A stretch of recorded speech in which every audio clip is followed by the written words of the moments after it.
Hello guys, welcome to my channel the show master. Khatron ke Khiladi season number 12 episode number second. पहला एपिसोड किया है मेरे चैनल में, सेकंड एपिसोड काफी लेट कर रहा हूँ, एक्चुअली 2 दिन के बाद कर रहा हूँ। तो भी जो नहीं देखे शो को अभी तक शुरू नहीं किया है, तो जो देखना चाहते हो तो मेरे वीडियो देख के रिवाइव कर सकते हैं, या तो फिर डायरेक्ट चैनल में जाके भी एपिसोड को देख सकते हैं। और जिससे बात टाइम नहीं है, 10-12 सेकंड में खत्म करना है, रिजल्ट जानना है, तो बस मेरा एपिसोड देख लीजिएगा, वीडियो देख लीजिएगा। तो इन लोगों का स्टार्टिंग में शुरू होता कुछ बकवास, वो बकवास में तो मैं बिल्कुल इंटरेस्ट नहीं हूँ। मैं टास्क में इंटरेस्टेड हूँ कि कौन एलिमिनेट हुआ, क्या टास्क हुआ, उसमें ही इंटरेस्टेड हूँ। बाकी लोग जो खिचड़ी पकाते हैं, जो बकवास करते हैं, उसमें बिल्कुल इंटरेस्ट नहीं है। सच में लोग रुला देते हैं, बोरिंग करते हैं। ये लोग का जो कॉमेडी लेवल है ना, 0 है। सिर्फ राजू बजात्या और निशांत भट्ट को छोड़ के बाकी मुझे कॉमेडी में कोई कुछ नहीं कर रहा सच में। तो यहाँ पे जो पहला टास्क होता है, जो है क्रोकोडाइल टास्क होता है, जैसे कि 7 लोगों को फेयर फंदा मिला था, जन्नत जुबैर, चेतना पांडे या क्षितिजा या फिर अनिरी वजानी और मोहित, तुषार और एरिका। मोहित मलिक, तुषार कालिया और एरिका फर्नांडिस। एरिका पकाड़ हो गया, उसमें पकाड़ है। तो ये 7 लोग फेयर फंदा में थे। तो उसमें से 4 लोग को चुनता है, जो है जन्नत जुबैर और चेतना पांडे के बीच में टास्क होता है, और क्षितिजा और अनिरी वजानी के बीच में टास्क होता है। तो इन लोगों का टास्क होता है क्रोकोडाइल वाला टास्क। तो ये टास्क में बहुत इंटरेस्टिंग वाला टास्क था। इसमें फालतू का लोग आवाज लगाते हैं। वो क्रोकोडाइल कुछ आवाज तो करता नहीं है, ये शो वाले लोग आवाज हाँ हे हो। अरे मैं इतना इरिटेट हो रहा था आवाज से। क्रोकोडाइल का मुंह बंद है, ले आवाज आ रहा है क्या है, क्या हो रहा है। क्रोकोडाइल भी ऐसा लग रहा था कि लोगों को इंजेक्शन डाल के सुला दिया था, लग रहा है सच में। नहीं तो आप किसी का तो हाथ पकड़े खाली आ जाता अभी तक। ट्रेंड होते हैं क्रोकोडाइल्स भी, ने ट्रेन नहीं होते, बट क्रोकोडाइल को कोई ट्रेन नहीं कर सकता। पहली बात, हाँ, कोई ट्रेन नहीं कर सकता। ट्रेन करते उसको मेडिटेशन करते हैं, क्योंकि हिप्नोटाइज करके ही करते हैं। जो भी क्रोकोडाइल के साथ जो कुछ स्टंट करते हैं ना, क्रोकोडाइल को हिप्नोटाइज करके ही करते हैं, नहीं तो क्योंकि उसको ट्रेन कोई नहीं कर सकता पहली बात। तो क्रोकोडाइल वाला टास्क था, ऐसा लगा था सबका मुंह ज़्यादातर बंद ही था क्रोकोडाइल का। ऐसा लगा कि कुछ वो जो इनविजिबल रस्सी था उसे बांध के रखा था, ऐसा लग रहा था। चलो बात क्या लगे, लेकिन टास्क इंटरेस्टिंग था कि टेल में 5 रिबन रहेगा। वो टेल पिकअप करके देखने गए कि जिसका नाम रहेगा, एग्जांपल जैसे कि जन्नत और चेतना पांडे पहला गया, तो जन्नत ऐसा देखी कि उसका नाम है उसमें, तो क्रोकोडाइल को उठा के उसमें येलो बैंड है तो येलो बैंड के यहाँ पे रखना है, रेड बैंड है तो रेड बैंड में रख के रखना है। रेड वाला एक कनाल जैसा बनाया था, उसमें जाके रखना था, बॉक्स जैसा। तो ये सिंपल सा टास्क लगता है, सिंपल नहीं था, स्पेशल लड़की लोग के लिए। सिर्फ एक ही टेंशन था कि वो पूंछ से मारता है क्रोकोडाइल का पूंछ में तो कंट्रोल नहीं कर सकते ना क्रू लोग। दांत में, मुंह में कंट्रोल कर सकते हैं बांध के, पूंछ में नहीं कर सकते। तो उनसे इनको बचना था, लेकिन काफी अच्छा टास्क करते। जन्नत जुबैर और चेतना पांडे जबरदस्त किल कर रहे थे। जैसे कि पिछला में एक टास्क करते थे, दिव्यांका त्रिपाठी और शायद श्वेता तिवारी की पता नहीं, दिव्यांका त्रिपाठी ने काफी अच्छा किया था इस टास्क को। लेकिन यहाँ पे जो है जन्नत जुबैर और चेतना पांडे किल कर देते। टास्क एकदम जबरदस्त करते, बिल्कुल डरते नहीं, उठा के डालते। लेकिन जन्नत जुबैर का ऐसा सीन होता है कि एक तो छोटी है वो, और उससे उठाया नहीं जा रहा था क्रोकोडाइल। 3-4 क्रोकोडाइल को उठा के डाल दिया, कैसा करके वो डाल रही थी।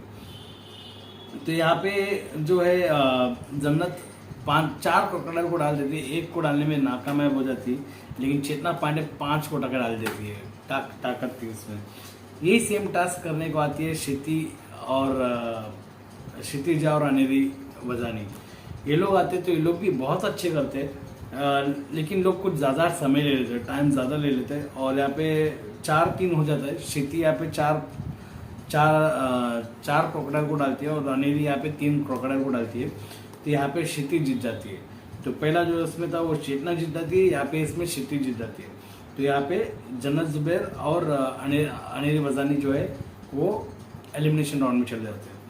और फिर सेकंड टास्क होता है जो है जंप वाला टास्क, वो भी ग्राउंड में नहीं, हवा में जंप करना था। वो भी ऐसा एक प्लेटफॉर्म लेगा, प्लेटफॉर्म बीच में से खुलेगा, तो ये प्लेटफॉर्म के इस तरफ से लोग भाग के जाएंगे प्लेटफॉर्म के उस तरफ, और जितना रिबन्स वहाँ पे टांगे वो रिबन्स को उठा के प्लेटफॉर्म के इस तरफ रिटर्न लेके आके हुक करना है। तो टास्क सिंपल सा था, कुछ कॉम्प्लिकेशन नहीं था, लेकिन टास्क करना बहुत डिफिकल्ट था क्योंकि उसको जंप करना था और बीच में से खुलते जा रहा था, और जितना खुलेगा उतना फटेगी। तो स्टार्टिंग में लोग भाग रहे इतना ही खुला था, इतना सब खुला था, तब भाग रहे। बाद में जब इतना खुलने लग गया ना, तब इतना टास्क इंटरेस्टिंग हो गया ना। स्पेशली एरिका ने तो तीन या चार 5 रिबन के बाद, तो 4 रिबन के बाद आई थिंक एरिका ने हार मान लिया, क्योंकि एरिका से आगे हुआ ही नहीं, क्योंकि गैप ज़्यादा हो गया था। स्पेशली लेडीज़ था, तो लेडीज़ का तो जब में थोड़ा इश्यूज कंपेयर टू बॉयज़ होता ही है। तो यहाँ पे मैं स्पोर्ट्स मैन लोगों की बात नहीं कर रहा हूँ ये नॉर्मल सेलिब्रिटीज़ है। तभी कुछ लोग ये बोले अरे वो लेडीज़ को कम मत समझना, ऐसा नहीं, लेडीज़ को कम नहीं समझ रहा हूँ, वजह सेलिब्रिटीज़ में मैं लेडीज़ को हमेशा बेंच से कम ही समझूंगा थोड़ा बहुत टास्क के मतलब ये, क्योंकि ये टास्क के डिफरेंट था। ये लेडीज़ के डिज़ाइन तो पता नहीं एरिका को इसमें क्यों डाला, चलो ठीक है डाला जो डाला। तो यहाँ पे क्लियरली टास्क शुरू होने से पहले पता चल गया था एरिका इसमें जीतने वाली नहीं है, लेकिन यहाँ पे जो टास्क जीतने वाली थी ना मज़ेदार, वो है मोहित और तुषार के बीच में। तुषार कालिया और मोहित क्या जंप मारते, इतना लंबा जंप मार के दोनों एक जा रहे थे, लेकिन एंड टाइम ऐसा हो गया कि तुषार आगे गया और मोहित वहाँ तक गया, पहुँच गया, रिबन लिया, मोहित ने यहाँ से फटाफट बाकी वो जंप मारा, पहुँच गया, और तब तक तुषार इधर से उधर जंप मारने जाता, उससे पहले मोहित ने भी फटाक से जंप मारा था। दोनों एक्चुअल में जल्दी मतलब एक ही साथ ही पहुंचे, बट तुषार थोड़ा 1-2 सेकंड से आगे पहुंचा। लेकिन यहाँ पे रोहित सर ने क्या किया, रोहित शेट्टी ने यहाँ पे तुषार को काले को पहला से फेयर फंदा निकाल दिया उसके आर्म में से, फिर मोहित को बुलाया, मोहित तेरे को भी चुरा देता, तो उसका भी फेयर फंदा निकाल दिया। तो यहाँ पे डायरेक्ट एरिका फर्नांडिस को डाल देते एलिमिनेशन राउंड में।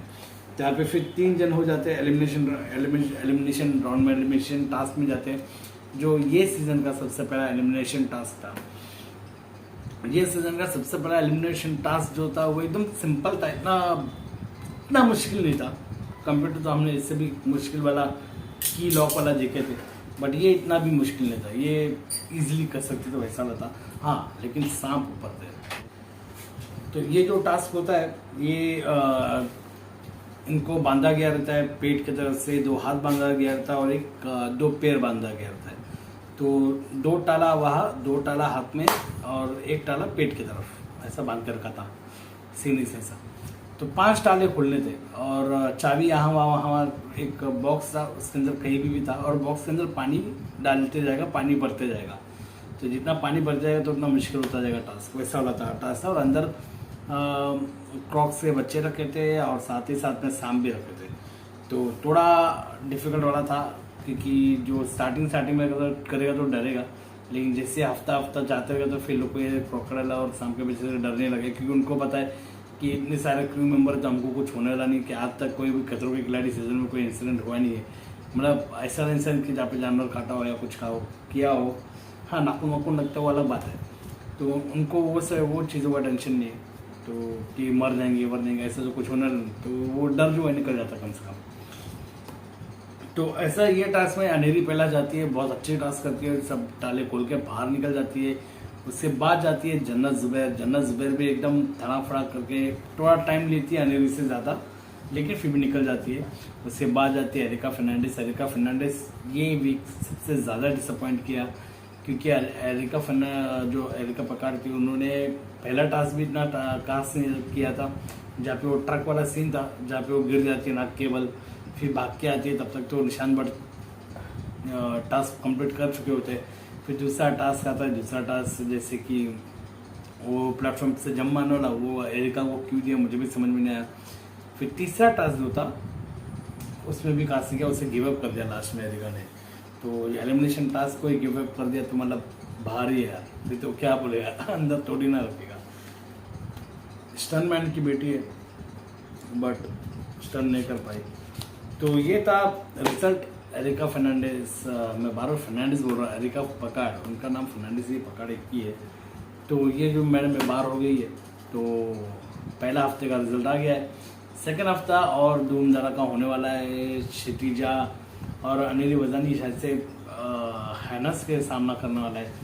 तो हैनस से पता नहीं एकदम वो खतरनाक होता है, वो सबसे खतरनाक। एक तरफ से तुम शेर के सामने जाने से तो कोई नहीं जा सकता है, थोड़ा सोचेगा कि शेर के पास में जाओ तो ठीक है, लेकिन वो हैनस के पास नहीं जा सकता हूँ, क्योंकि हैनस किसी के कंट्रोल में होता नहीं, वो तो पकड़ के ले लेता, क्योंकि शेर एक बार कोई ट्रेनर के कंट्रोल में रह सकता है, बट हैनस है ना, हैनस और जो वोल्फ हो, लोमड़ी, ये लोग किसी के कंट्रोल में नहीं रहते, ये लोग अपने ही लोग का सरकार होती है।